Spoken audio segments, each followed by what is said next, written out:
decir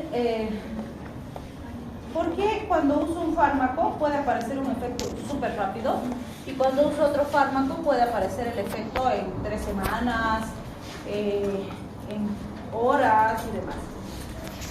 Por ejemplo, si yo le pongo a mi paciente o le doy nitroglicerina sublingual, en 45 segundos voy a tener el efecto máximo, ¿sí? En cambio, si le doy metotrexato, que es para la artritis reumatoide, más o menos entre 3 a 6 semanas de haber iniciado el tratamiento, recién voy a ver efectos. Entonces, eso me da una idea de lo que estamos mencionando, ¿no? O, por ejemplo, si tomo paracetamol, no va a aparecer en segundos el efecto, sino que va a tardar unos 30, 60 minutos en aparecer la máxima potencia. Entonces, resulta que para cada fármaco, las características de activación de las respuestas son diferentes. Hay fármacos en los que, por ejemplo, el fármaco se une al receptor, se produce la unión fármaco-receptor, ¡plum!, aparece el efecto. Entonces, ese es súper rápido porque simplemente se tiene que activar y eso me va a producir la respuesta específica, ¿sí? Pero hay otros en los que va a haber antes de esa activación o de ese efecto una molécula efectora.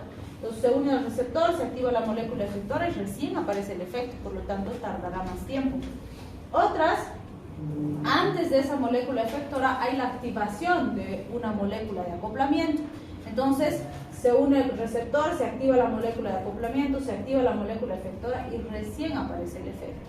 Y en otras, como en el caso del metotrexate que les mencionaba, se tiene que producir un cambio profundo, un cambio a nivel de la expresión genética de la célula, lo que determinará la síntesis de diferentes proteínas, aminoácidos, enzimas, etc. Y eso es lo que me va a producir la respuesta. Por eso es que puede tardar semanas, en algunos casos incluso meses, para evidenciarse la respuesta, ¿sí? Entonces esto nos dice, dependiendo qué tiene que hacer el fármaco para que se produzca una respuesta específica, va a ser cuánto va a tardar en aparecer esa respuesta específica.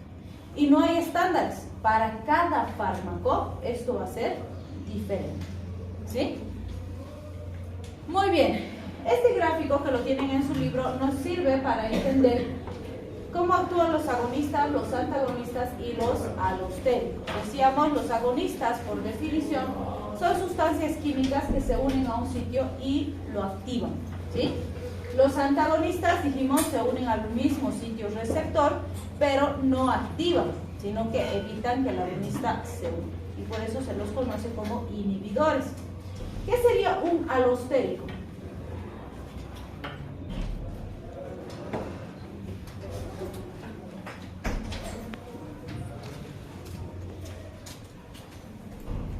Un alostérico, porque fíjense, nos dice, puede haber activador alostérico o puede ser inhibidor alostérico, ¿sí? El alostérico es, por definición, es una sustancia química que se une a un sitio receptor diferente del sitio donde se une el agonista. Si ustedes se fijan aquí en el gráfico, fíjense, este es el agonista y este es el antagonista, ¿sí? Si bien este estimula y este bloquea, los dos se unen al mismo sitio.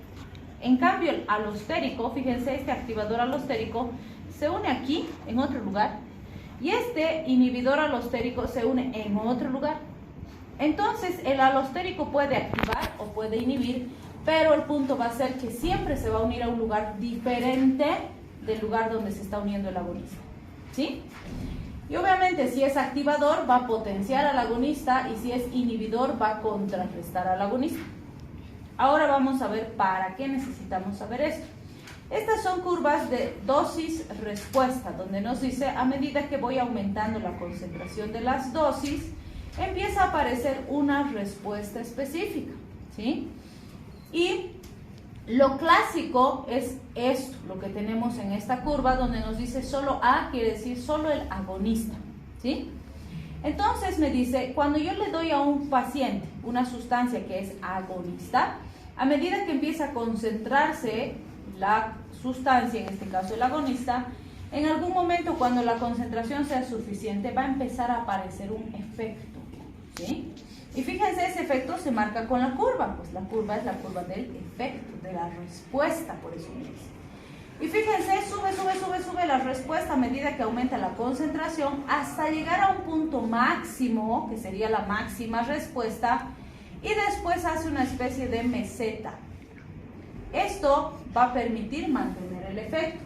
Si fuera que ya no le estoy dando fármaco al paciente, va a ser una curva clásica, donde pues ha subido, ha llegado hasta un punto máximo. Si ya no le doy más fármaco, va a bajar el efecto a medida que vaya disminuyendo la concentración del fármaco.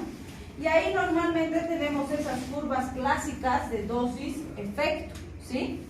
Si yo, por ejemplo, necesito mantener el efecto por encima de esta línea para que el paciente tenga buen efecto, y yo quiero darle en horario, por ejemplo, y le doy cada 8 horas el fármaco, entonces la siguiente dosis que haría, que sería esta, cuando la dosis de este ya está bajando por debajo de lo que necesito, la segunda dosis vuelve a empujar para que se siga manteniendo encima de la línea y me siga manteniendo el efecto del paciente. ¿De qué dependerá esto? ¿Para qué estoy usando el fármaco? ¿Sí? Si le doy un fármaco PRN, es decir, por razón necesaria, porque ahorita le está doliendo su cabeza, necesito un efecto porque que le pase el dolor de cabeza y ya está, porque no tiene una patología de base que necesita ser tratada constantemente, solo un dolor de cabeza aislado, ¿sí?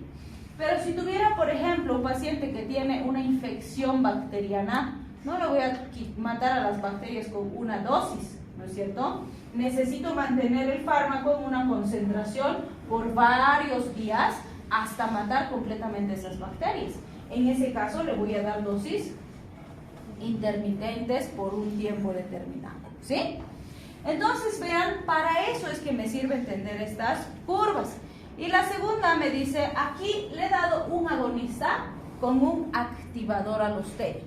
Fíjense lo que ha pasado. Ha empezado, igual que en el anterior caso, a concentrarse el fármaco, en algún momento ha empezado a aparecer el efecto, pero fíjense la curva mucho antes que la del agonista solito es más potente, el efecto es más intenso y además fíjense sube a un nivel muy por encima que del agonista solo. ¿Qué ha ocurrido aquí? ¿Por qué la curva es más alta? El activador alostérico ha estimulado, se podría decir, al agonista para que tenga una mayor respuesta. ¿Lo habrá estimulado al agonista? Bueno, no. Como se une en otro lado a sus receptores, sí. Bueno, la respuesta. Ya. Entonces decimos que el activador alostérico ha potenciado la respuesta, pero actuando en un lugar diferente, ¿sí? Entonces, como este estimula y este también, los dos han producido un efecto mucho mayor, que es lo que estamos viendo aquí, ¿sí? Acá. Pero, obviamente, la diferencia es que este actúa en un lugar y este actúa en otro lugar, ¿sí? Muy bien. ¿Qué ha pasado en esta curva? Porque fíjense, me dices A y B, es decir, el agonista con el inhibidor competitivo, también conocido como antagonista. ¿Qué ha pasado? Porque fíjense, en esta parte, al inicio, no hay curva. No hay, o sea, no hay efecto. Aquí recién aparece el efecto y luego sube al mismo nivel que del agonista solo. La pregunta es, ¿por qué aquí no hay efecto? ¿Qué ha pasado?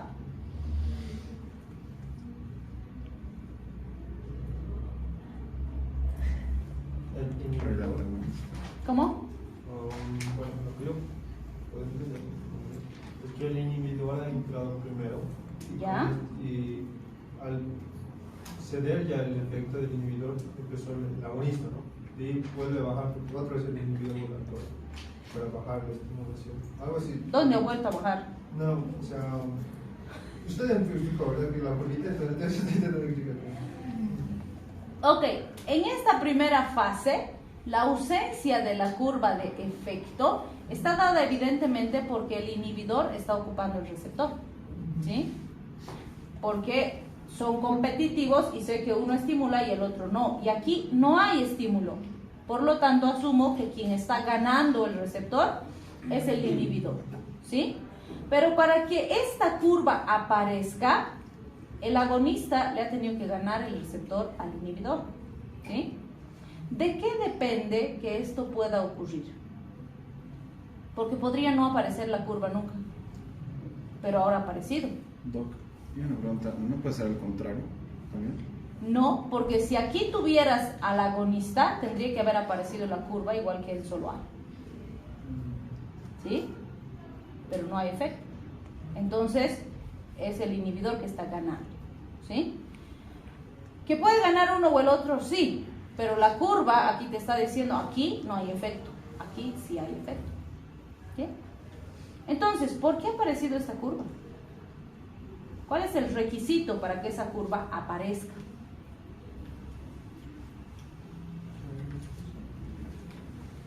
¿Qué tiene que pasar?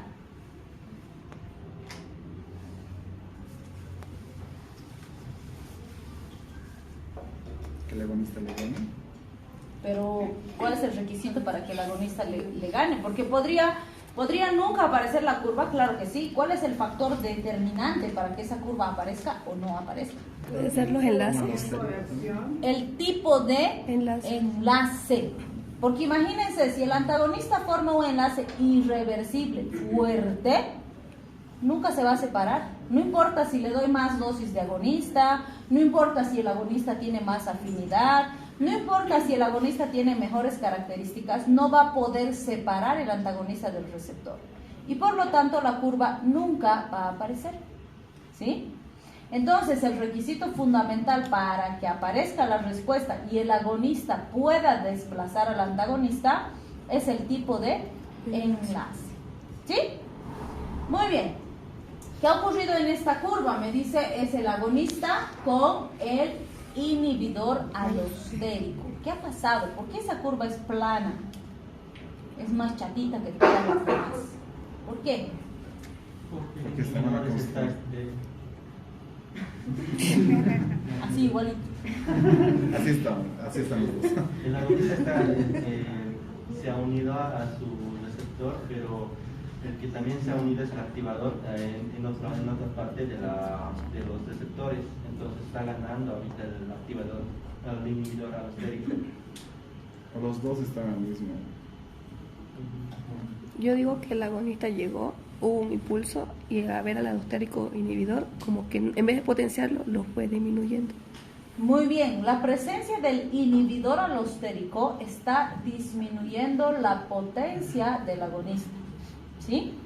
La pregunta es, si yo aumento 100 veces la dosis del agonista, ¿puedo cambiar esta curva y subirla al nivel del agonista solo? No, porque están en distintos receptores. Muy bien, están actuando en un lugar diferente. Por lo tanto, no importa si yo modifico los parámetros del agonista, la curva no se va a modificar. ¿Sí? Muy bien, este grafiquito nos dice, esto es lo que habitualmente pasa en el organismo, porque nunca puedo estar en actividad cero. Siempre va a haber alguna cantidad de receptores inactivos y alguna cantidad de receptores activos, porque literalmente si estuviera en cero, estaría muerto. ¿Sí? Porque aunque yo me quede quietita en mi cama y digo, ya no me voy a mover, no voy a hacer nada, mi corazón sigue latiendo, mi cerebro sigue funcionando, o sea, mis funciones básicas, vitales, siguen funcionando. ¿Sí?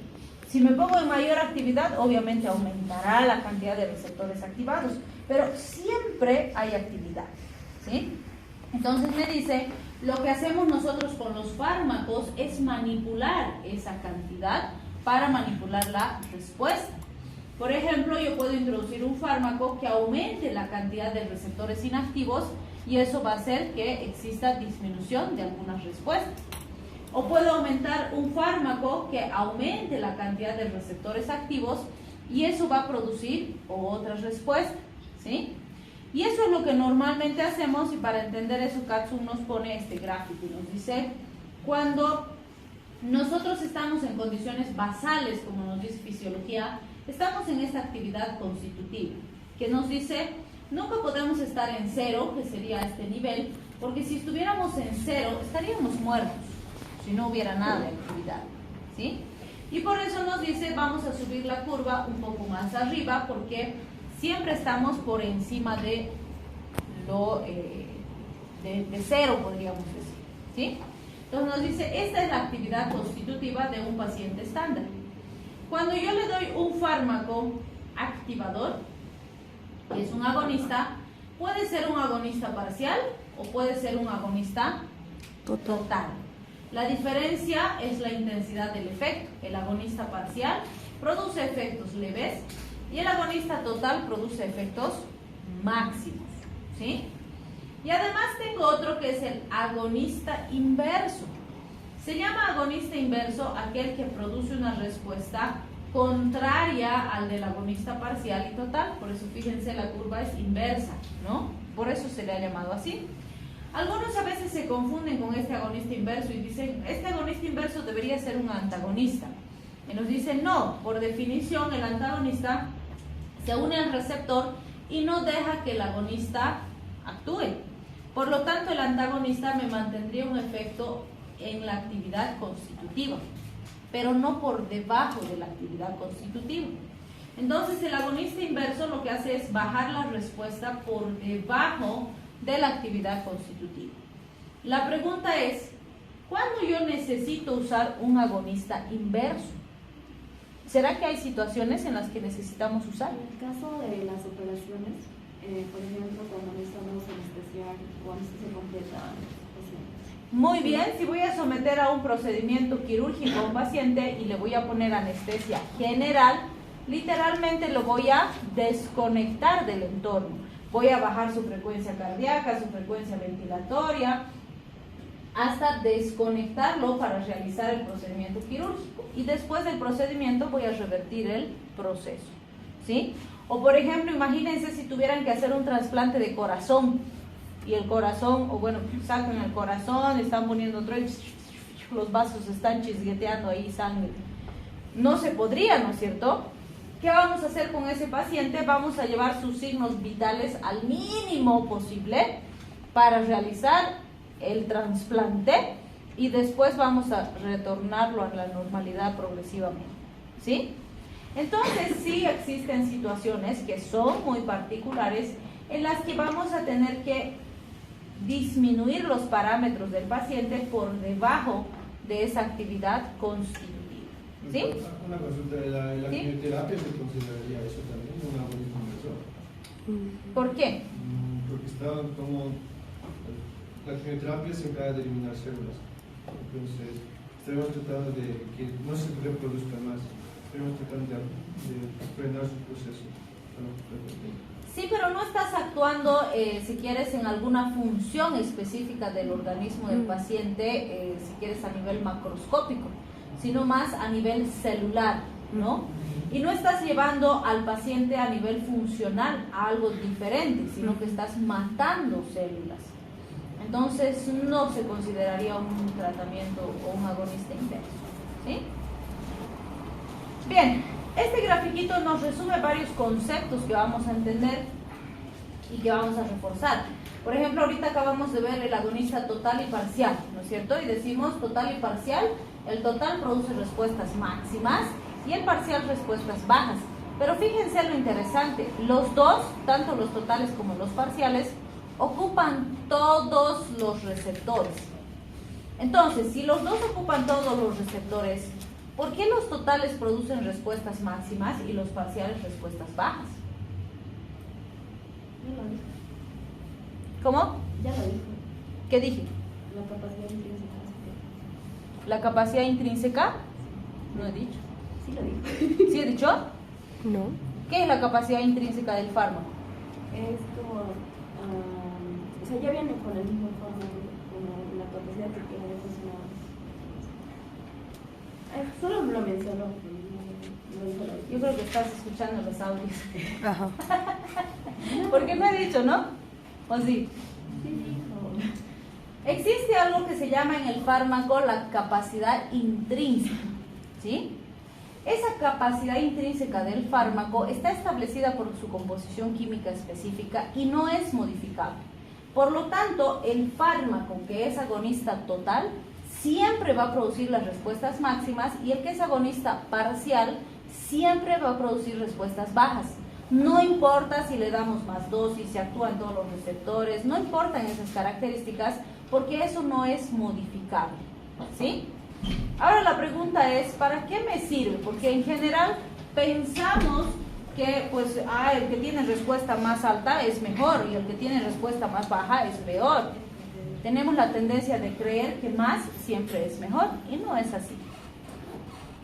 ¿En qué caso aplicaría un agonista total o un agonista parcial?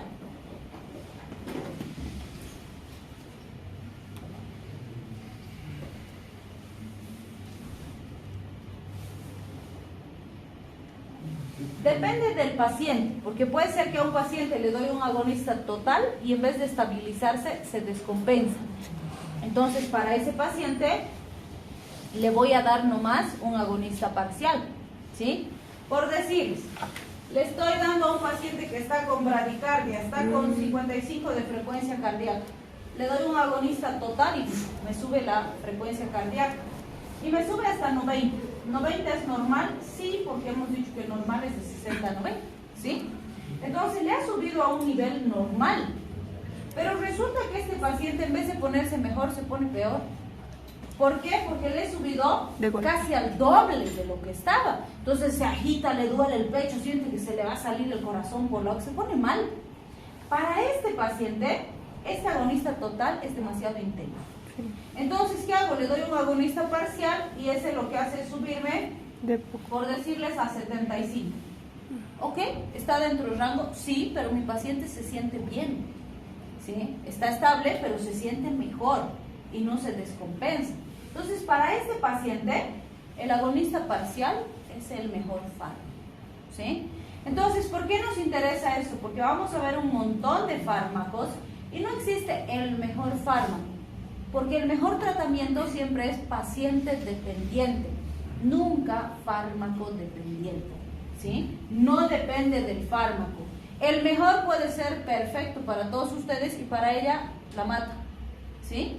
O el que es mejor para ella puede ser peor para ti y más o menos para él. Entonces, para cada paciente, cada fármaco es diferente. Hay que ver cómo el paciente responde al fármaco. Por eso no puedo decir, sí, a todos los hipertensos los hartan y está bien. No, porque a uno le hace bien y al otro no. Entonces al otro tengo que darle otra cosa, ¿sí? Entonces de lo que depende siempre lo que voy a usar es de cuál consigue el mejor resultado en cada paciente. Por eso es que siempre debemos individualizar los tratamientos, ¿sí? Muy bien, de los antagonistas, esto ya hemos definido. Hemos dicho que puede ser competitivo o no competitivo. ¿Qué determina que pueda competir o no? El tipo de enlace. Si el enlace se puede romper, es competitivo, puede pelearse por el receptor con un agonista. Si el enlace es fuerte, no es competitivo, por lo tanto, no puedo desplazar o separar del receptor, así que no puedo revertir ese efecto. Si no puedo separar el antagonista del receptor, ¿cómo finaliza la respuesta?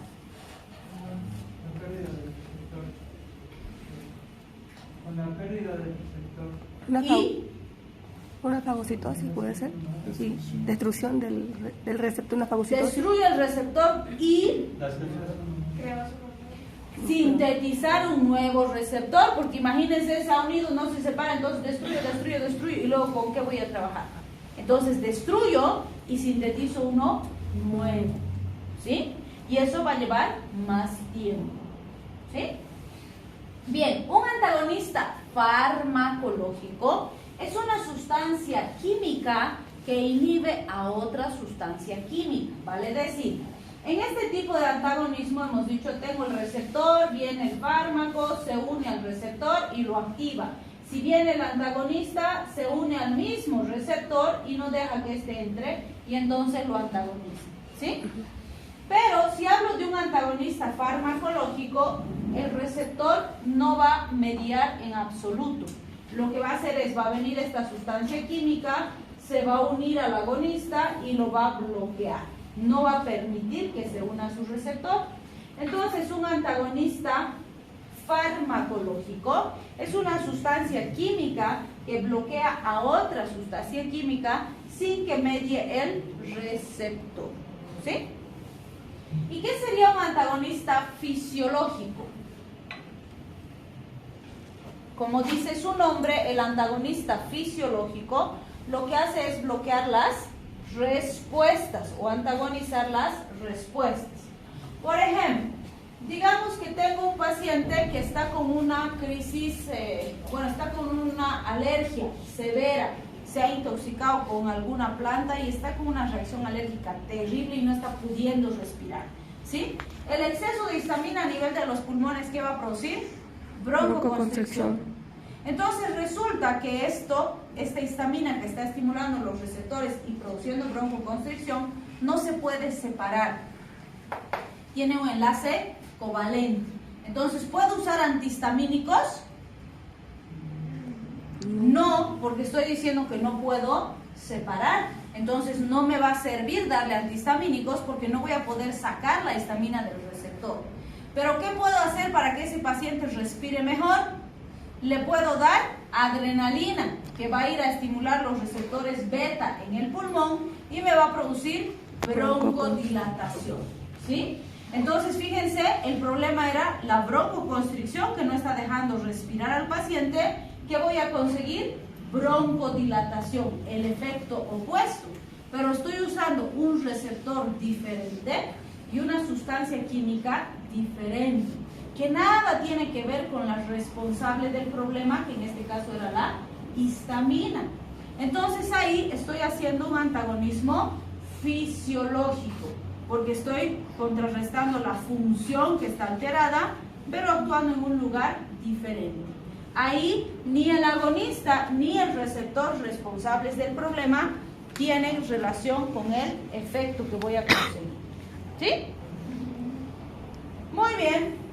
También hablamos de algunos conceptos importantes como este. Nos dice, cuando hablamos de la duración de acción del fármaco, depende de varios factores, pero algunos de los más importantes son los siguientes. Por ejemplo, el tiempo de ocupación del receptor, que está muy relacionado a esa unión que hemos mencionado, ¿no? Si yo vengo aquí con el agonista y el agonista entra al receptor y se une, mientras esté unido al receptor va a haber efecto. Se separa el agonista, ya no hay efecto, ¿sí? Pero si esta unión es covalente, fuerte, como hemos dicho, nunca se va a separar. Entonces tiene que destruirse, sintetizarse otro y recién va a desaparecer el efecto. Eso que va a determinar mayor tiempo de duración del efecto, ¿sí? Que dependiendo de qué receptor es, qué sustancia es, puede ser días, puede ser semanas, puede ser años, dependiendo de qué estamos actuando, ¿sí? También es importante la producción de metabolitos. Cuando un fármaco se metaboliza, quiere decir, como dice el nombre, que se va a transformar químicamente en mi organismo, ¿sí? Y al transformarse va a formar metabolitos activos e inactivos, que serían sustancias químicas diferentes derivadas de ese fármaco. Si es un metabolito activo, tiene efecto farmacológico. Si es un metabolito inactivo, no tiene efecto farmacológico. ¿Por qué es importante esto? Hay fármacos, como por ejemplo el aciclovir, que cuando tomo no está activo, es un profármaco.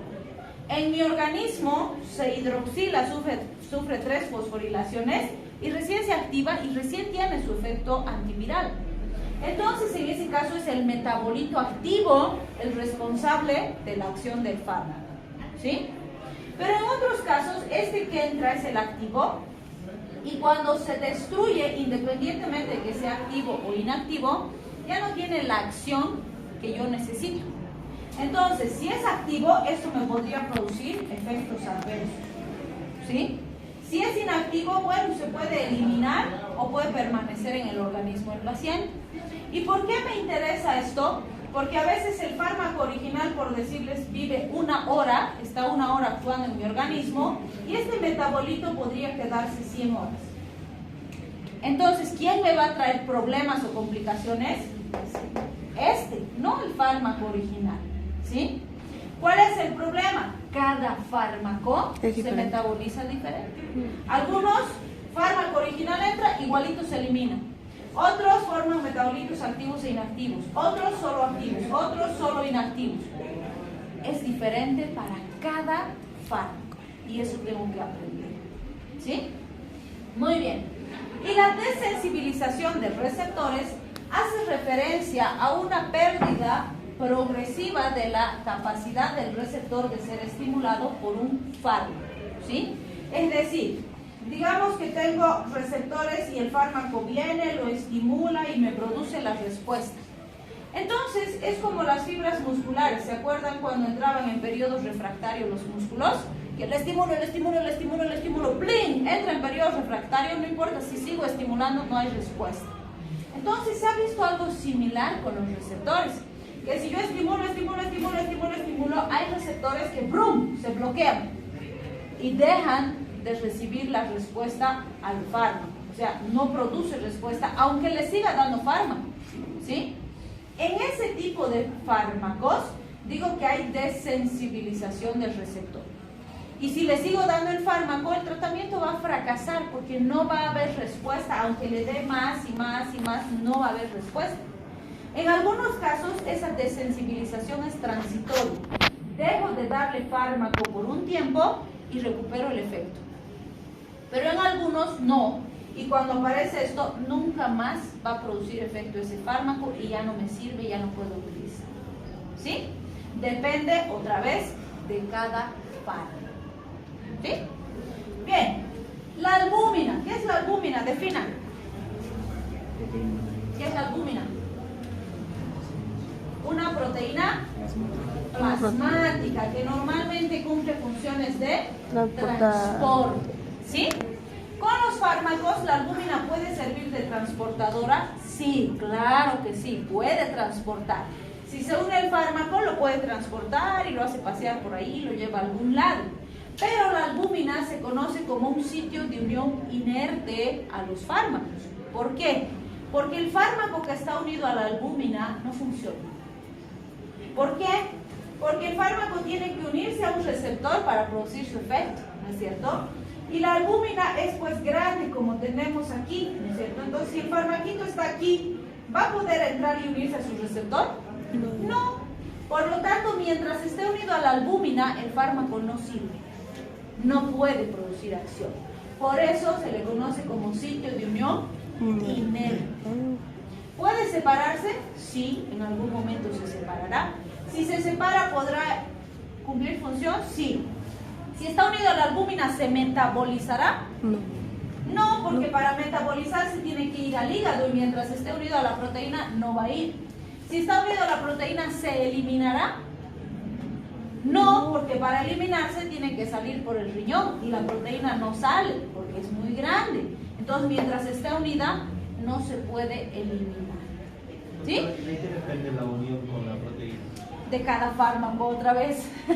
La unión a la albúmina es individual para cada fármaco. Hay fármacos que se unen 0, hay fármacos que se unen 99%, fármacos que 20, fármacos de 10, fármacos de 15. Cada fármaco es diferente. Por eso les decía, aquí es facilito porque definimos qué es la unión, qué implicaciones tiene.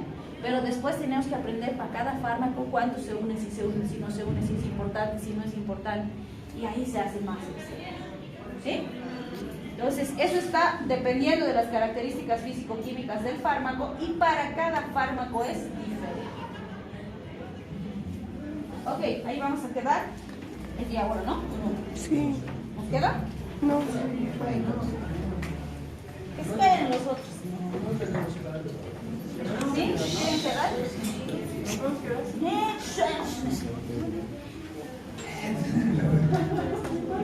Yo tengo plan.